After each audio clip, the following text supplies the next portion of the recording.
We're on, I believe. So thank you, Tiffany, for chatting to me today about LANTITE. And No I problem. have a few questions, and I'd love to hear what you think about it. So first of all, how did you become aware that LANTITE existed? I think I saw in the media one of those like popular quizzes that said 1 in 10 pre-service teachers can't pass this test. Can you? And so I clicked on it and did it. And then I realized that that was like a media thing to get people's attention, that this thing called LANTITE existed. And then I think I heard about it through you at Alpha Cursus as well, in a similar time frame. Okay. So, yeah. And what was your reaction to the idea that you had to do it? I think when I realized that it was a real thing, I felt a little bit of panic because I was never a test taker all through school and would much prefer to write an essay. So I felt a little bit of panic. But I think as I thought about it and as I learned more about it, as much as I don't love standardized testing, I think I agree with LANTITE, and I think it's necessary, and that it's not a bad thing. It's not something to be fearful of. I think if we're doing this degree and we want to do this profession, there are certain standards that we need to meet as professionals. And Sure. this is just one of them. It's, it's along the lines of doing your accreditation. You just have to do it. And I actually think it's a good thing. So not to be feared.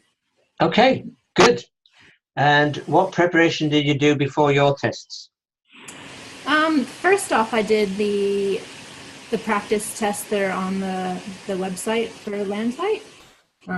They're not that, there's only like one or two of them. There aren't very many of them, but I just did that to give myself an idea of what to maybe expect, and just to see where I was at and what I needed to work on. Do you remember what scores you got there? Do you remember Oh, what scores you got? no, I don't remember. I think I did okay. I think I would have passed.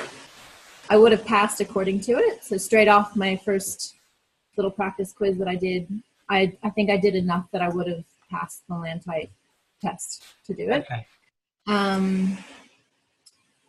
But then, like, numeracy was my panic one. Like literacy, I was okay with. I felt comfortable with the idea of doing a test around literacy, but numeracy not being my strength, that's where I was panicking.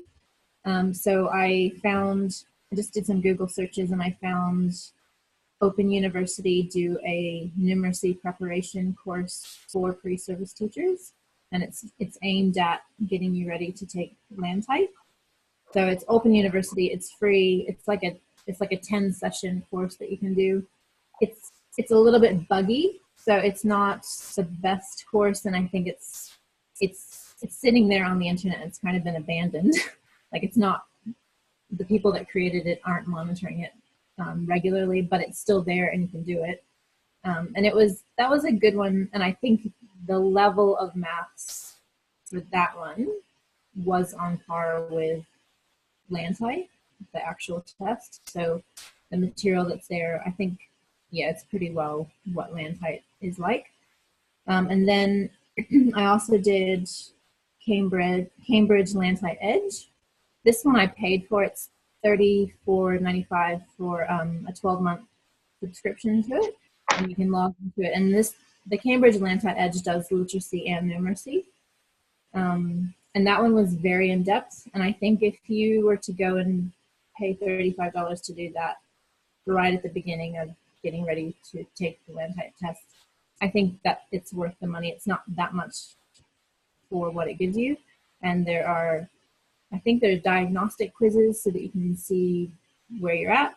And then there are tutorials to help you with the things that you need help with, but for both literacy and numeracy. That one's quite in depth.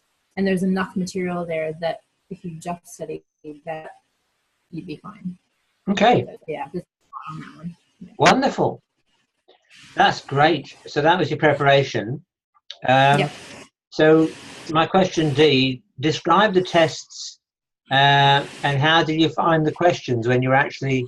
Oh, and you didn't do them in the room, did you? You No, did. I did them. I did them through online proctoring. So I did them at home. Yeah. So I think I did Mercy first, and I think it was okay. I think it's at a year 9 level. I think some of it's below year 9. I don't think it was above year 9. The timing, I think, is something that you need to be aware of, that when you're preparing for doing LANTITE, you need to do some quizzes that are timed so that you know that you can get through them fluently and quickly, and just keeping your head cool, like not staring at the timer on the screen, but just, you know, working your way through it, and just breathing as you're doing it, like just, Yeah. it's okay, get through it.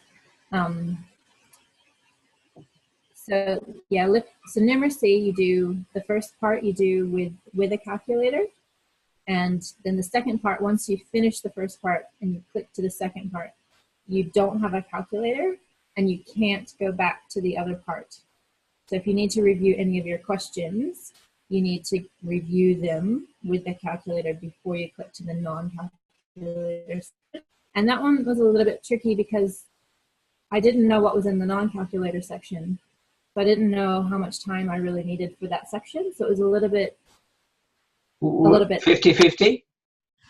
No, it tells you what it was, and I can't remember now, but I think the non-calculator section was shorter than the calculator section. So, and you know, so you kind of need to give yourself enough time to finish Sure. the calculator section. So, yeah, so that was that one. Now, literacy, I actually found probably a little bit more difficult in that all the grammar and punctuation, spelling questions, those were all fine. Those were all quite straightforward and easy. The comprehension questions is what threw me a little bit, because it's a lot of reading in a short amount of time. And then some of the questions I felt were a little bit ambiguous and a little bit like hard to interpret. Sure. And when you get your results, you actually don't know what you missed. You just get your score, so you don't know what you got right or wrong, which is a little frustrating. But I think the comprehension questions for the literacy took me a little bit more time to figure out than I had planned on, and I got through the whole thing. But then I had a few minutes to go back and kind of look at the ones that I wasn't sure about, and yeah, the timing on that one, reading the comprehension questions, was a little bit tricky. So, but you can, when you're in the middle of the test, you can actually flag questions that you want to go back and look at, so that you can keep ticking through. And then if you have time at the end, you go back to the ones that you flagged to double check them. So that's a good test. Yeah. Very good. Excellent. Yeah. So how did you decide between doing it at home or going to a test center? I didn't have a choice. So when you register for LANTITE, there's, like, if you want to do it in the May-June window, there's a date that there's a date that it opens up online for you to register. And I was overseas and I actually forgot to go on as soon as the window opened to register for the tests. And so by the time I went in, which was only like a couple of days in, all the slots were pretty much gone for the test center ones. So I had to do it at home because I needed to do it in that window.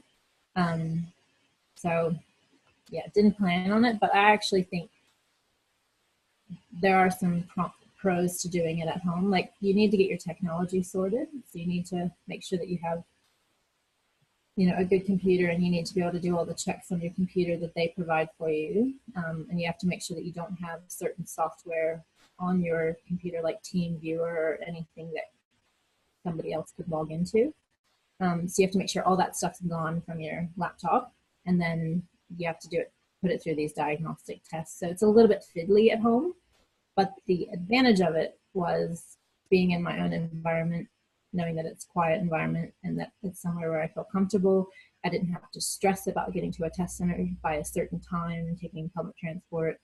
I didn't have to worry about other people in the room doing weird things and distracting me. Like I did read somewhere somebody took one at a test center that was somewhere out in the country, and it was next to an RSL, and there was like pumping music through the wall the whole time they're taking the test.